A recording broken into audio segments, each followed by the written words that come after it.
Hi everybody, and welcome back for another round of There I Read It, where I'm reading the Harry Potter books chapter by chapter for the first time ever in my existence. Why, you may ask? Well, because the internet kind of bullied me into it. Really, I was in high school when the movies first started coming out, so I thought it was going to be a fad that would pass, and so I didn't want to get into it. But now that I do video essays on all kinds of magical and sci-fi kind of things, people are flat out furious that I've never read these books. Anyways, that's kind of a weird thing to put now that we're about to cover chapter 14 of the Chamber of Secrets, because honey, if you're joining us right now, you have got a load of other videos to catch up on first. But who am I to say? Maybe chapter 14 is your jam. And this chapter, called Cornelius Fudge, is dealing with the aftermath of Harry finding out that Hagrid was the last owner of the chamber monster. Well, at least he is allegedly. I have a feeling we're gonna do a switcheroo before the end of this book. Anyways, on to my notes. As was discovered in chapter 13, Harry goes to tell Hermione and Ron that in the diary, Harry found out that Hagrid was the one taking care of the chamber monster, and they're all kind of discussing how that fits Hagrid's MO, because he just loves animals, he loves taking care of things. So as a kid, if Hagrid had heard about some rare hidden monster in some secret chamber, of course he would have stopped at nothing to try and track it down and tame it as a pet. It reminds me of that old South Park episode where they made fun of Steve Irwin, and they're like, oh, here's a snake, I'm gonna stick my thumb up its butt. You know, just anything that character could do to agitate the animals. I kind of feel like Hagrid's in that position. Not to say that Hagrid doesn't take good care of his animals, but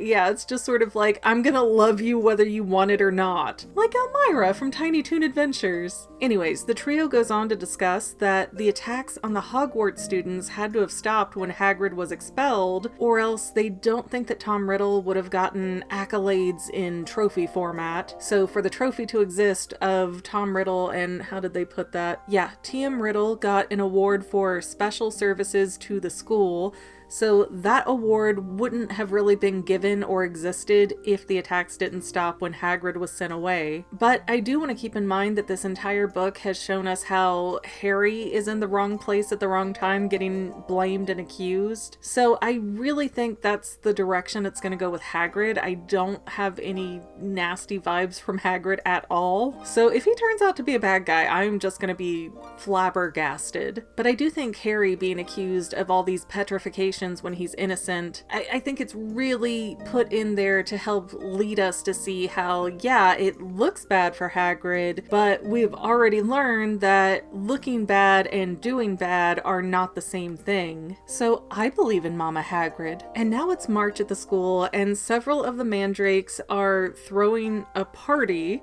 which is really telling me that these creatures are very sentient. Mandrakes are not plant-like at all, and it is really starting to freak me out that they want to blend them up to make potions when they seem to have their own lives going on. And the mandrakes, they're not even like a sheep or a cow or a pig, you know, something you might slaughter and eat that does have a certain level of intelligence. No, it's explicitly stated that the mandrakes will be fully mature when they try to move into each other's pots, which sounds to me like the mandrakes are trying to pair off and get married. And I don't know, but that level of higher thinking is really freaking me out, that wizards assert their dominance over these mandrakes and then kill them. These descriptions of mandrakes do not give me warm and fuzzies for wizards at all. But on to lighter topics, it is time to pick next year's classes, and third years get to add on extra courses in addition to their required courses like potions and defense against the dark arts. So third years are given the option to kind of get electives. And Hermione, being a girl after my own heart who can't pick a topic, she signs up for every single elective that Hogwarts has to offer. I don't know how that's gonna work, but she's gonna make it work, dagnabbit. And some of the options for extra courses, as explained by Percy, are, I'm not sure if that's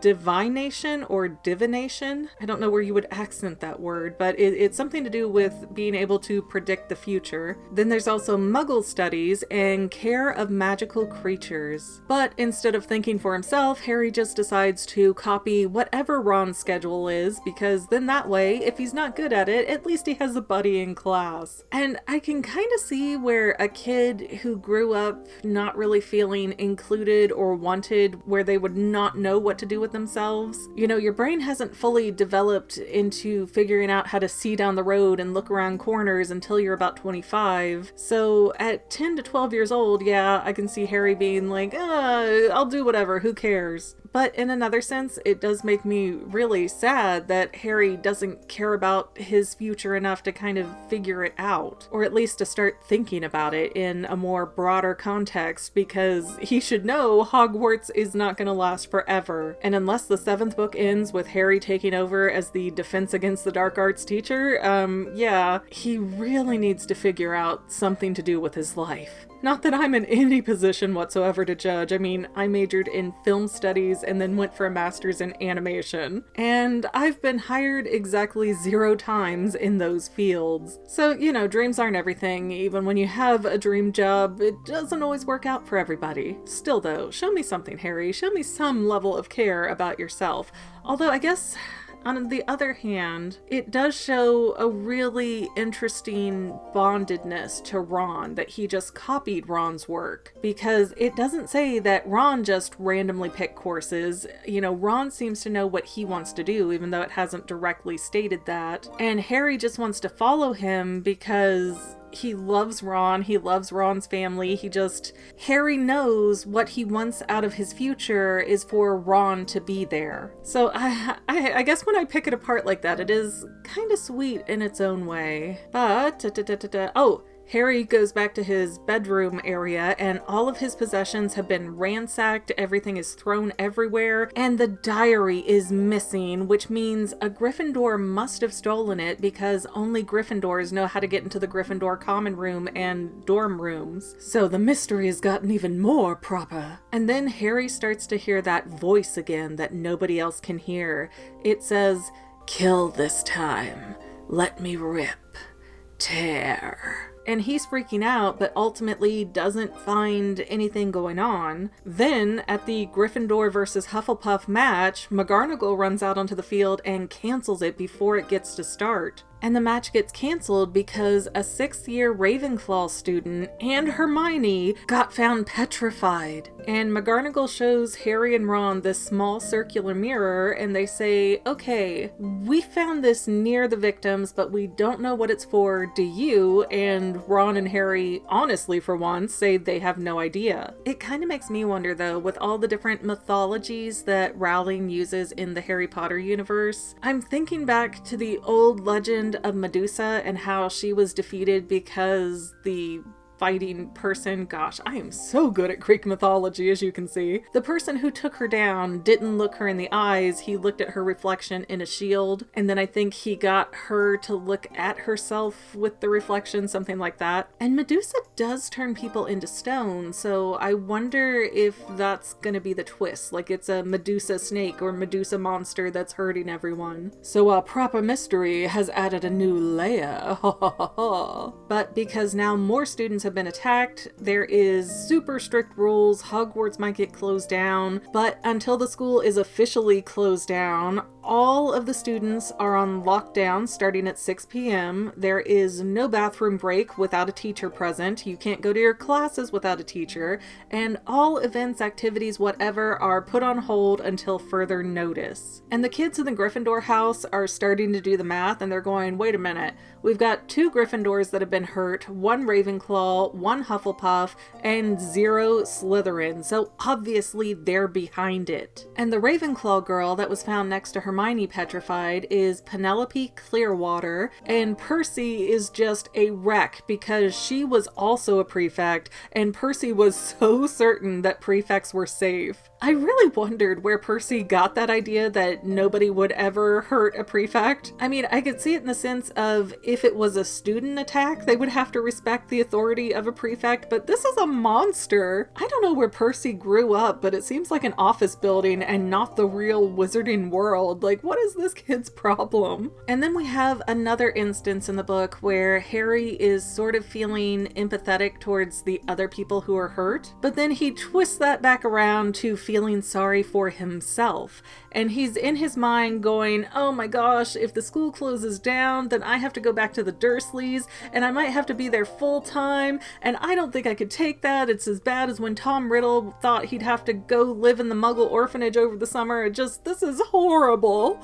Poor me. And in fact, Harry gets so distraught that he pulls out the cloak of invisibility and decides to go do a little snooping of his own. So Harry and Ron get inside of the invisibility cloak and they're headed to Hagrid's hut to kind of question him and like, what's going on? Are you at this again? But Hagrid answers the door with a crossbow and he just seems so overly anxious while the boys are there, and it turns out there's pretty good reason for it. A few minutes after Ron and Harry come inside, all of a sudden, knock, knock, knock, here's Dumbledore and Cornelius Fudge. And Fudge turns out to be the flippin' Minister of Magic. He is like the head honcho of all of the UK magicking stuff. And of course, the kids have already hidden back under their cloak, so nobody knows that they're there, which means the adults talk freely, and that gets a little bit freaky crazy, because Fudge, who seems like a bit of a whimpering, sniveling politician type, he's all torqued up that he has to be seen doing something about all the student petrifications, which implies to me that the Minister of Magic is an elected position, because otherwise Fudge wouldn't care. If he was appointed as the minister, he could do what he pleased and not have to worry about repercussions or voters or being overthrown or whatever else. So minister has to be an elected official, I do believe. And it turns out that the school governors are pushing for Hagrid to be sent to Azkaban. And if you weren't with me a few chapters ago, Azkaban is the wizarding prison, which is supposed to be a very horrible place.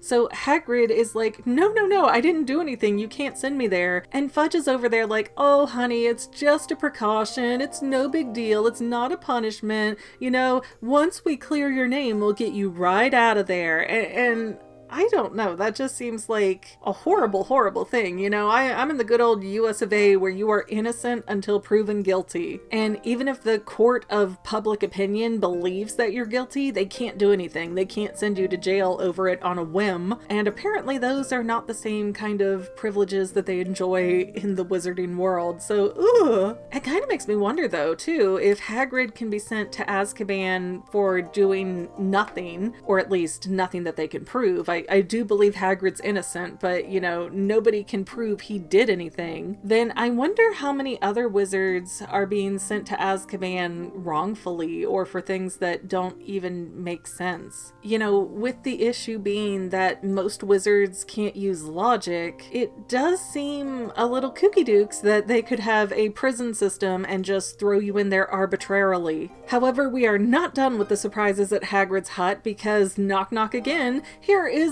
Lucious Malfoy. And Lucious is there with an order of suspension to remove Dumbledore as headmaster of Hogwarts. And this order is signed by all 12 governors of Hogwarts. Apparently, it's the job of the governors to appoint or remove the headmaster. So that is no joke. And I know governors of Hogwarts was mentioned earlier, but I really didn't have a concept of what that meant. But I guess equivalency-wise, they would be like a school board who appoints a principal. And Hagrid's getting really mad. Like, he's more mad about Dumbledore getting fired than being sent to Azkaban himself. But Dumbledore's like, well, I'll peacefully comply. If this is what the governors want, then that's what I'll do. And he says, let me pull this out. It's at the bottom of page 263 if you're reading the original Scholastic paperback. However, said Dumbledore, speaking very slowly and clearly so that none of them could miss a word, you will find that I will only truly have left this school when none here are loyal to me. You will also find that help will always be given at Hogwarts to those who ask for it. And Harry could swear that Dumbledore was looking right at where they were standing with the invisibility cloak, but surely that had to be a coincidence because he can't see through that, right? I don't know, I'm pretty confident that Dumbledore can. He was the one hanging onto that cloak for decades, so I'm sure he has some enchantment or something on it to where he can see through it even if nobody else can. So Dumbledore leaves, Malfoy leaves, and it's just Cornelius Fudge trying to escort Hagrid out, and Hagrid trying to follow the same kind of fashion as Dumbledore says. And this is towards the middle of page 264. If anyone wanted to find out some stuff, all they'd have to do is follow the spiders. That'd lead 'em right, that's all I'm saying. Fudge stared at him in amazement, which you can't blame him, that's such a random thing to just call out. Like, maybe Hagrid is crazy, maybe we are doing a public service. Towards the bottom of page 264. "Alright, I'm coming," said Hagrid, pulling on his moleskin overcoat. But as he was about to follow Fudge through the door, he stopped again and said loudly, "And someone'll need to feed Fang while I'm away." So, see, I mean, even when he's about to go to probably the worst place a wizard can go, he's still thinking about his animals and wanting them to be taken care of. So, Hagrid's a sweetie. I don't think he did anything wrong. Well, he probably did something wrong, but not something, like, hurt people wrong. Whatever that spider thing was, I don't think I'm gonna be a fan of it. But I think it's such a cute little Hagrid-y touch that he'd be like, "Oh, I have to go now, please feed my dog." And it does show a lack of thought process on the wizard side again, because yeah, if Hagrid is the animal caretaker at Hogwarts, then who do they have lined up to take care of the animals in his absence? Maybe it's something that Fudge expected Dumbledore to handle, but nobody seemed to step up and want to deal with it once Dumbledore was walking away too. Definitely an interesting, weird chapter. And I'd be curious what your thoughts are on all of that, between Harry not knowing how to decide his future and Cornelius Fudge walking in kind of feeling imbecilic. Like, he doesn't feel like a very respectable figure. And I do remember in the first book, Hagrid was like, "Oh yeah, Fudge is on the phone with Dumbledore all the time. He doesn't know how to do his job. He's always relying on Dumbledore." And I don't know that I see it to that level yet, because Fudge is very clearly making his own decision, whereas Dumbledore's like, "I believe in Hagrid. I have confidence he didn't do anything. I think sending him to Azkaban is not the right course of action." And Fudge is doing it anyways because, of course, he's worried about keeping his job. But I think that's enough discussion today. Make sure you guys chime in and let me know what you think, and otherwise we'll see you next week in the next chapter. Don't forget to subscribe so that you don't miss it. Thanks for watching. Bye! Well, Fanily members, we're almost done, but I want to invite you to hang out with me in some other places. I'm on Twitter and Instagram as my own personal self, and I have a Facebook page too, but I mostly just post photos over there. And sometimes people say, "Hey McGann, I want to mail you something. How do I do that?" Easy. Just click the About tab on my channel page, and my most current P.O. Box info will be right there. I also run another channel, The Fanily. It's really a hodgepodge channel where we might post anything. Oh yeah, and I also sell shirts and stickers and stuff with the Fanily and the Fangirl logos. If that is your cup of tea, I have a link in every description of every video. Finally, if you want to help out the Fangirl channel and make sure I'm putting out video essays for years to come, the best way you can help is by subscribing and watching more of my videos, whether they're new, old, whatever. Maybe even share one or two on social media, help spread the word. People who watch to the end of videos, like you, helps to tell the site, "Hey, this is a good video, we should recommend it to other people." So if you made it this far, leave me a comment of something like, "Hey, I made it to the end. Love ya. See you next time, Fanily members. Bye."